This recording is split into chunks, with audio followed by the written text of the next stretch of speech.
não vai discutir não, né, Hernan? É um jogador que ele tem muita personalidade. Tem. Ele é um moleque jovem, é um moleque jogar hoje no Vasco não é fácil.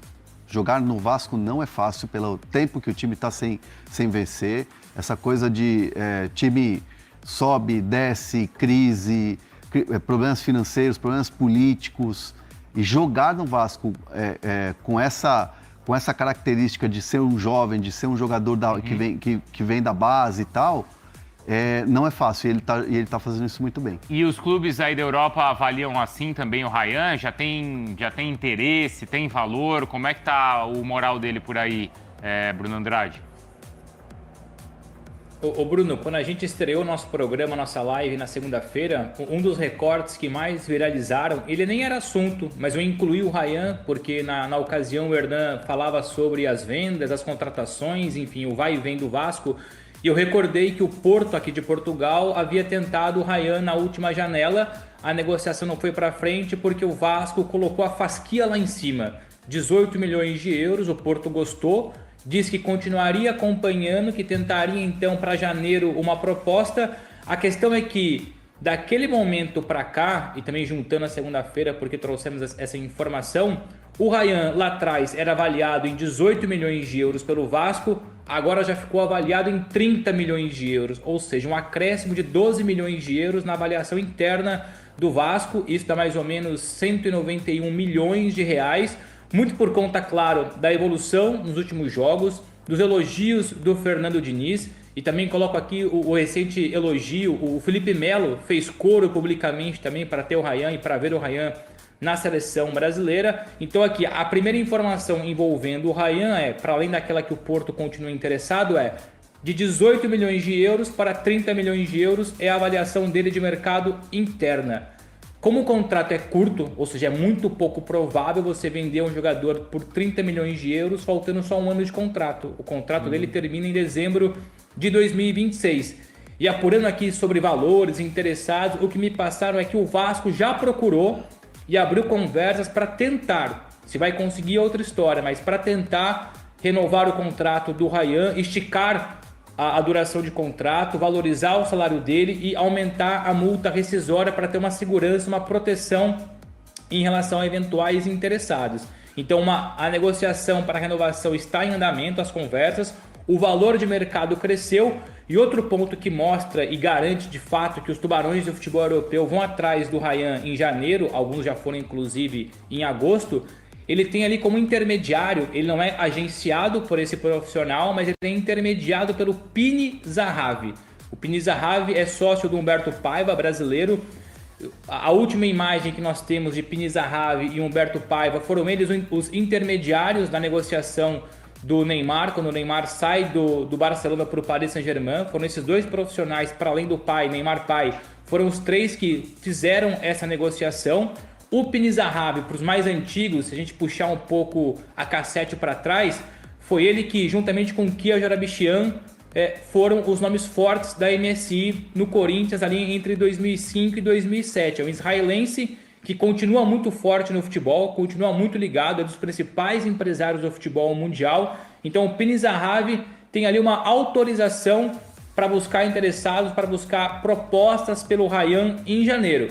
A ver se atingirá os 30 milhões de euros. E se atingir os 30 milhões de euros, ele passa a ser a venda mais cara da história do Vasco. Até então, o Paulinho, hoje no Palmeiras, quando foi vendido para o Leverkusen por 18,5 milhões de euros, é o mais caro. O Paulinho, se atingir 20 ou 30, passa então, o Ryan, perdão, passa a ser a venda mais cara de sempre da história do Vasco. A única coisa que me pegou aí foi esse contrato ser até o final do ano que vem, né? Não, mas aí precisa correr para renovar, né? Então, Hernan? mas aí é uma questão interessante essa dessa negociação, porque assim, normalmente, e não é diferente agora com o Vasco, você chama o garoto, chama os representantes para renovar o contrato, para estender o contrato, para você ter uma segurança de que você não vai perder ele de graça. E aí normalmente se faz um acordo. Então, por exemplo, chegou a primeira proposta de um grande europeu, tipo, sei lá, o Manchester City, quer comprar por 25, beleza, a gente vai fazer negócio. O Vasco não renova para segurar ele, porque sabe que tem muito mercado, mas o Vasco precisa dessa segurança para poder não ver sua joia, talvez a grande joia aí dos últimos anos, sair de graça.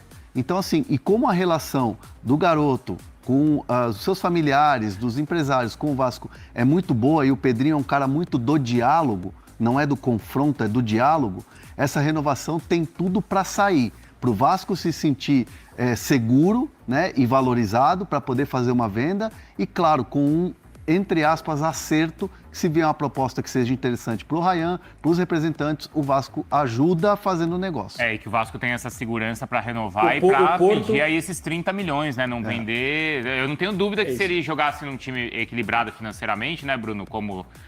Se fosse Palmeiras, Flamengo, esquece. Era no mínimo 30 milhões. Já estava renovado esse contrato. Já estava renovado antes de estrear no profissional e a multa já estaria lá no alto, Bruno. O Hernan tocou num ponto fundamental. O Hernan tocou num ponto fundamental que, com a relação do Rayan, dos seus familiares, dos seus representantes com o Vasco, consequentemente com o Pedrinho, é muito boa, é muito provável que exista renovação.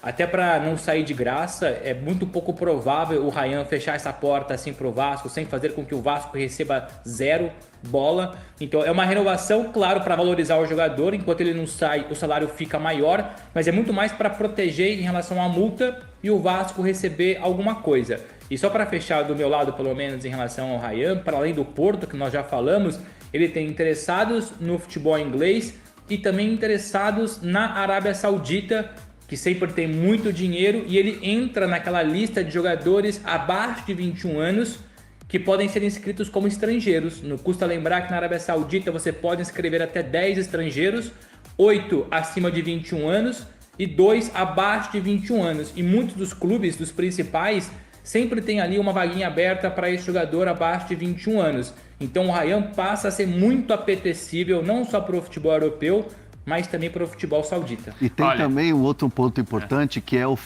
fator Fernando Diniz. O Diniz no Fluminense, o André recebeu uma proposta, o André volante, seleção, tá, hoje na Premier League. O André recebeu uma proposta do Liverpool, à época. O Diniz era técnico e o Fluminense estava disputando a Libertadores, tinha passado de fase e estava avançando bem. Ele recebe uma proposta do Liverpool. O Fernando Diniz chama o André, os dois têm um papo reto e o André promete pro Diniz, eu vou ficar, vamos brigar pela Libertadores, mas se vier uma outra proposta pós-Libertadores, você me libera? Ou o clube libera? Sim. O Diniz falou assim, você tem a minha palavra. E foi o que aconteceu. E foi o que aconteceu. E não vai ser diferente com o Rayan. Então, o Rogério mandou aqui, não vende agora. Chegando na seleção, o valor vai subir. O Martini Soares também, o Guilherme Amaral tá dando bom dia, o Lucas Martins também. E a gente já vai fechar nossa enquete. Aquece, hein, Daniel Bocato? Porque a enquete está sendo fechada e o pessoal quer saber do futuro de Abel Ferreira. Vai renovar ou não? Então, o contrato, ou quando esse contrato será renovado, a gente pode falar sobre isso agora, tá? E aí você viu nesse momento as palavras da galera da ESPN analisando um pouquinho sobre a possibilidade de Rayan ser vendido na próxima janela. Aí nas segundas informações que chegam, né, inclusive notícias apuradas na torcida vascaínos, é que a equipe do Newcastle da Inglaterra também tem muito interesse na joia do Vasco da Gama, Rayan. Será que Rayan vai embora do Vasco já na virada do ano? Será que vai acontecer com o futuro desse jogador que tem sido tão importante para o técnico Fernando Diniz? Também existe uma possibilidade que o Rayan seja convocado para a seleção brasileira do técnico Carlo Ancelotti. Se ele for convocado, obviamente que o valor dele de mercado vai subir, vai ter ali uma valorização, vai ter ali uma data FIFA já no próximo mês, em novembro, e pode ser que ele seja mais valorizado ainda pela cúpula do Vasco da Gama. Você, se fosse o Vasco da Gama, seguraria Rayan até quando?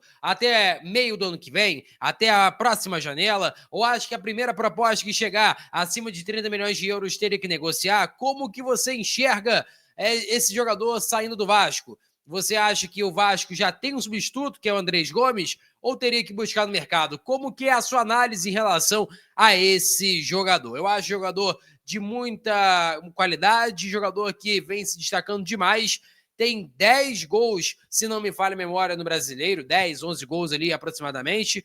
Então, é um dos artilheiros, vem jogando muito bem. E, cara, o Fernando Diniz está de parabéns, porque ele conseguiu lapidar essa joia, que ele fez o que muitos não conseguiram durante todo esse tempo na equipe do Vasco da Gama. Lapidar, chamar a atenção do Ryan da maneira que tem que chamar e, obviamente, aprimorar cada vez mais esse talento. Mas eu acho que o Ryan, para mim, é 40 milhões de euros para cima. Se vender abaixo disso, para mim vai ser uma venda ruim da equipe do Vasco da Gama.